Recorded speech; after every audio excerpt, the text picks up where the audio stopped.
之前我也是在朋友圈啊、官网啊看到这个欧拉好猫它放出来的官图，说实在的非常非常的漂亮。那而包括我的很多朋友都被它这种叫智能超跑，然后这种复古风所打动。那今天实际上我也是第一次看到它的实车，说实在的，真的是让我真的是一见倾心，非常非常的可爱。那首先啊，我们可以看一看就是它的设计上。它真的是有很多复古的元素，比如说，你看它前期膝盖的这种设计，这个线条特别的让我想起了保时捷首代的356，不知道你有没有同样的感觉？那包括其实它这种圆圆的小灯啊，我们可以想到甲壳虫啊，想到这个 mini 啊，对吧？还有这个菲亚特500啊，就这种特别灵动的车型。另外，因为它是一款纯电车型，所以其实你看它没有格栅，那这里是圆圆的，也是很 Q 的这种感觉。那另外你可以看到它侧面也是特别的灵动，那它的车长大概是4.2米，轴距是2650这个毫米样子，然后所以其实它会比 A 级车就是差不多 A 级车，现在 A 级车小那么一点点啊，这样的一个空间。但是啊，一会儿我带你看一看它里边的空间，它里边的空间特别的大，因为它是一个纯电平台上做的一个纯电车，所以其实它整个的布局是非常非常合理的。再来看看它的尾部。其实它的尾部是最独特的。那今天我在它的后边看啊，你就可以看到它采用了这种就是上边小下边宽的这种设计。那我有朋友在我的朋友圈里说，咦，你看它是有一个丰满的肥臀。实际上这种设计是特别有讲究的，就是它会视觉上给你就是稳定性特别好，就是安全感，你知道吗？然后还有另外有一个特别有意思的特色，不知道你有没有发现？是吧？你看它没有就是传统意义上的这个尾灯，其实它把它尾灯的功能分解了。那上面是刹车灯、拉转向灯，在这个位置。那这样做的好处呢，就是一个是它设计独特，它很简约；另外一个，其实它这样的话就更容易做到高度集成化。现在特粉不是老吹什么叫集成化吗？那其实这也是一个很好的例子。那另外啊，其实可以跟大家说的是，现在这个好猫它有8种颜色的外观可以选。那在搭配上，它其实可以选上下分开的这种双色车身。那所以其实搭配起来有很多。那另外就是它内饰呢也有4种颜色可以选，所以就是无论就是你真的是对它的颜色啊有要求的话，一定可以有一款适合你。那别的不多说，现在我们去里边看一看它内饰的一些情况。那你可以看到，其实它的内饰整体也是采用了这种复古风，但是它又融合了很多很精致的这种元素在里边，因为它特别注重细节啊。比如说，你可以看到它的这种中控这边用的是这种类似于像麂皮的这种材质，绒的，手感非常好。那实际上它在门板上的设计呢，又采用这种就是虽然是塑料感啊，但是它很注重这种线条纹路的设计。那这里呢搭配的是这种菱形，然后手感也是这种绒的，有点类似于阿卡塔拉这种感觉，所以整个你会看见很讲究，然后特别符合这种一个小姑娘对一辆车这种精致感的预期。那另外呢，就还有一点啊，第2点给我印象比较深的是这个空间真的是好大。这个就是刚才我们也说到了，就是柠檬平台，然后因为欧拉它整个好猫它用的又是整个纯电的平台，所以它对空间的布局先天就是有优势的，因为高度集成化其实给它的这种空间留出了非常大的这种设计的余地。那这个第3点呢，就是虽然它复古它精致，但是呢它还特别的有科技感。你可以看到前面呢这个2个连屏收在一起，然后非常简约，而且这个屏幕里边呢有特别多关于这个车的信息。那其实比较熟悉的，我们现在对车联网还有车辆智能就是比较熟悉的这种功能，语音它有，就是而且刚才我们在路上用了，它交互非常的快。那导航，然后包括找歌，然后还有一些就是去让它提供服务，这些呢这个系统里边全都有。那另外呢就是看在这里有一个人脸识别。对，这个人脸识别呢，其实就相当于是你的一个名片钥匙。那这个它可以同时记载5个人的这个个人信息。那你上车之后，它对你识别之后，它可以自动的把空调调到你喜欢的温度，给你播放你喜欢的歌，坐姿，然后还有这种所有舒适性的状态呢，都是根据你的脸刷你的脸来识别的。所以就是也是做到了非常的智能。另外，你也可以看到，从这个方向就可以看出来，就是它的这种设计真的是非常的简约，但是又很讲究细节。那比如说，你可以看到这种按键式的它的这种按钮，这种有点像飞机按键式的按钮，做的也是很精致的。虽然不多，但是呢，它选择了最常用的那些键。那另外就是它的换挡呢，是采用这种旋钮式的，也是很简单的。D 档、N 档。R 档都在这里，这个是它的智能的钥匙。然后这个还有这个地方中控的这个位置上，实际上是一个就是手机充电可以无线充电的一个面板。那基本上其实我们常用的功能呢，也都在这里实现了。那另外就是因为是一辆纯电车嘛，大家都很在乎它的这个续航和它动力的一些数值。它采用的是永磁同步电机啊，然后有2种电池包可以选，一种呢是磷酸铁锂电池，那它呢是能够支持续航400公里，它电池包的容量呢是47.8。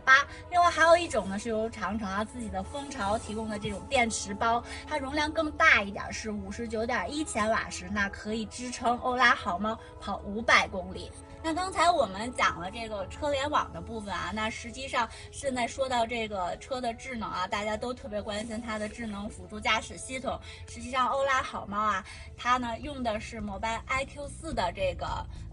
芯片，那配合周深呢，硬件呢是12个超声波雷达加2个毫米波雷达，还有这里有一个弹幕摄像头。那比较了解的朋友就知道，实际上它能够达到 L2级别，而且是 L2级别加，就是功能比较好的这种 L2级别的一个自动驾驶。那像你熟悉的什么这些自动巡航啊，这个就是自动跟车呀，然后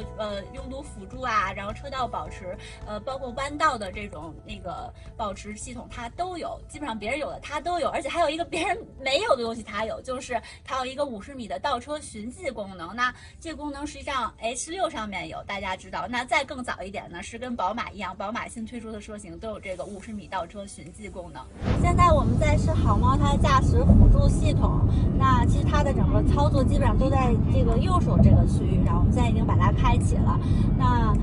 首先啊，你可以看到它的整个界面的整个这个 UI 做的是非常清晰、非常好看的，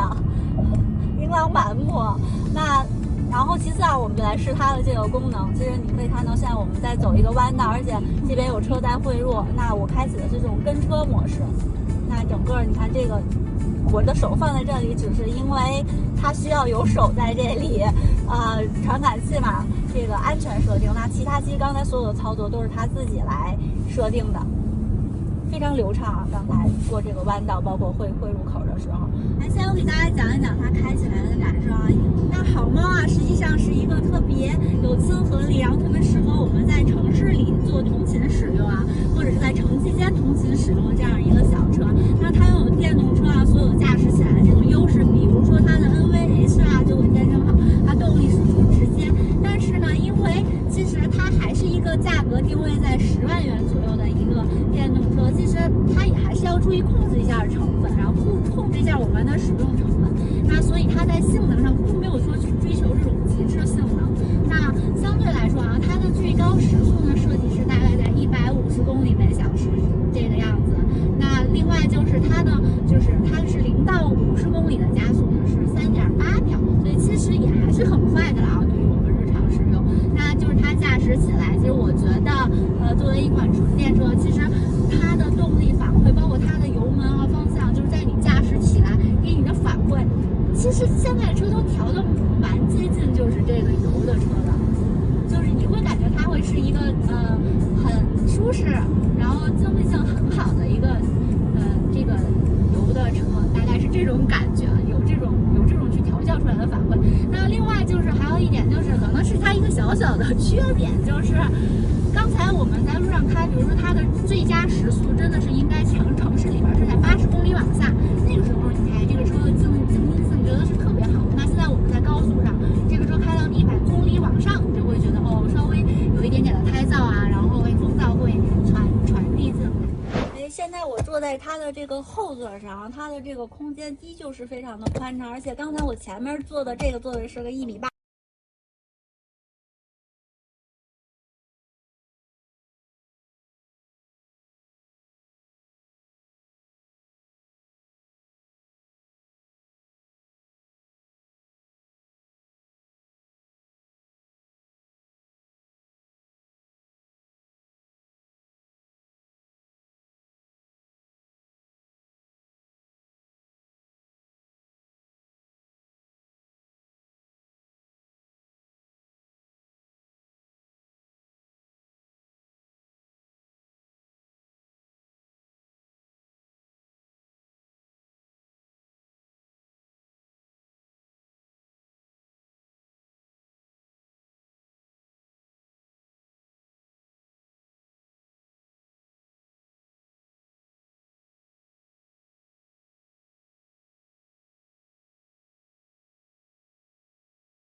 说他们会接纳，还会把它完善的更好。